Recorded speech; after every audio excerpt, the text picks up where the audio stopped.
La jeunesse israélienne, c'est un lieu de fête, au son de la musique électronique. Pour les terroristes du Hamas, c'est la cible idéale pour causer un maximum de victimes. Sur cette vidéo, le public du festival danse, sans se douter de l'attaque imminente. Dans le ciel, ces petits points indiquent peut-être l'arrivée des assaillants à bord de leurs ULM. L'intrusion de combattants précédés de roquettes. La foule saisie d'effroi puis de panique. Il était environ 6h30 du matin. Les bombardements ont commencé, des roquettes. Il y avait eu une alerte, mais personne n'a fait attention. La musique était très forte, donc les gens ne se sont pas rendus compte. Les assaillants étaient partout autour de moi. Ils allaient d'arme en arme, ils tiraient. Partout, des deux côtés. J'ai vu des gens en train de mourir partout autour de moi.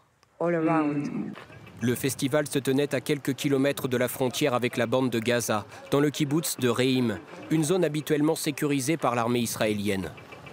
Le bilan est encore incertain, mais sur cette photo, on aperçoit une vingtaine de corps sans vie.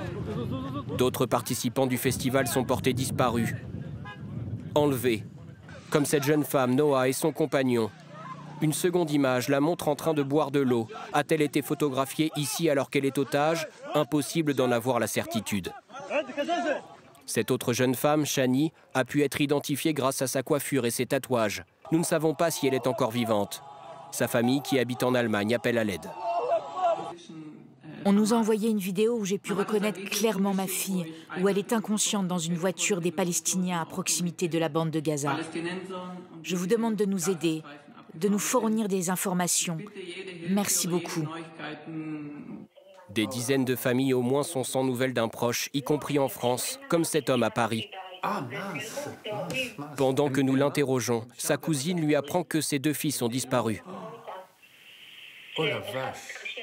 Ces enfants, ils ont disparu dans ces rêves parties où ils se sont attaqués les terroristes. À Montpellier, par l'intermédiaire de cet étudiant, nous échangeons avec Samuel qui fait le tour des hôpitaux israéliens pour retrouver sa sœur française et un couple d'amis.